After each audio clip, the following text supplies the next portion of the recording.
אובדן הריון ספונטני, הפלה, הוא מצב בו הריון תוך רחמי מסתיים באופן לא רצוני לפני שהעובר הגיע לגיל חיות. מדובר בחוויה קשה לבני הזוג, במיוחד אם היא מתרחשת מספר פעמים ברציפות. ההגדרה המקובלת להפלות חוזרות היא כשהפלה ספונטנית מתרחשת 3 פעמים ברצף. כל המידע על הפלות חוזרות בסרטון הבא. ההגדרה המקובלת להפלות חוזרות היא למעשה כאשר אישה חווה 3 הפלות רצופות, אבל יש כאלה שיפנו אישה לבירור גם אחרי 2 הפלות רצופות. השכיחות של הפלות רצופות תלויה למעשה בהגדרה שאותה אנו קובעים, כאשר בגדול אפשר לומר שבערך 1-5% מהנשים יחוו הפלות חוזרות. ככל שגילהם יותר מבוגר, כך הסיכוי להפלה עולה, וכך גם הסיכוי להפלות חוזרות עולה. אנחנו יכולים לחלק את הסיבות להפלות חוזרות למספר קבוצות עיקריות, כאשר הקבוצות העיקריות זה בעיות הורמונליות, אנדוקריניות, בעיות אימונולוגיות, בעיות גנטיות, בעיות אנטומיות או בעיות זיהומיות. כאשר אנחנו לא מצליחים למצוא אף אחד מהגורמים האלה, אנחנו נכנסים למעשה לקטגוריה שישית, שהיא למעשה הקטגוריה הגדולה יותר, שזה הפלות חוזרות מסיבה לא מוסברת.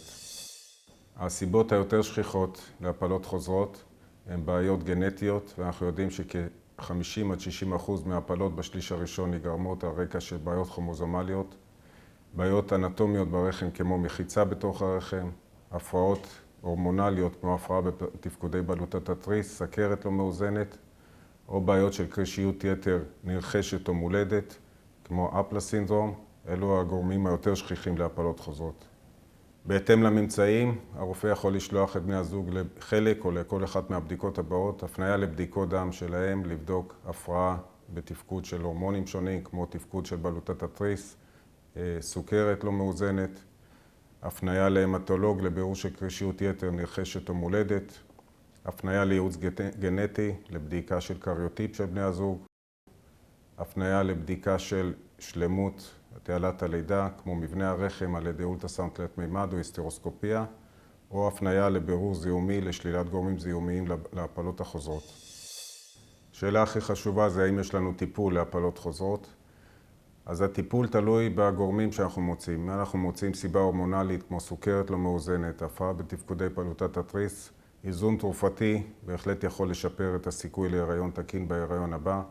אם יש לנו מומים מבניים ברחם, כמו מחיצה ברחם, אפשר בפרוצדורה ניתוחית להסיר את המחיצה ולשפר את תוצאות ההיריון העתידי. אם ההפלות הן יותר מאוחרות, הרקע של אי ספיקת צוואר הרחם, אפשר להציע טיפולים, כמו טיפולים הורמונליים על ידי פרוגסטרון, או תפירה של צוואר הרחם בשביל לשפר את התוצאות של ההיריון. אבל מה קורה כשאנחנו לא מוצאים סיבה ברורה להפלות החוזרות? שם הייעוץ והטיפול שלנו הוא קצת יותר בעייתי, הטיפולים הם קצת יותר ניסיוניים, בלי יותר מדי מחקרים שמאשרים את היעילות של הטיפולים, ואנחנו חייבים להציע משהו, והמשהו הזה תלוי למעשה בהיסטוריה של ההפלות, של הלידות בעבר, האם הייתה לידת תקינה בעבר, האם לא הייתה לידת תקינה בעבר. טיפולים יכולים לכלול טיפולים אימונולוגיים, טיפולים של תרופות לדילול הדם, או טיפולים חדשניים של למעשה בחירת העובר מבחינה גנטית. לסיכום, למרות שהפלות חוזרות זה חוויה קשה לבני הזוג, אני יכול לומר שבמרבית הזוגות אנחנו כן יכולים למצוא סיבה לטפל ולהביא את ההיריונות הבאים להיריונות תקינים, וגם בזוגות שאנחנו לא מוצאים סיבה ברורה, יש היום טיפולים ניסיוניים והרבה מחקרים שמתבצעים על מנת כן להשיג הריון תקין בהיריונות הבאים.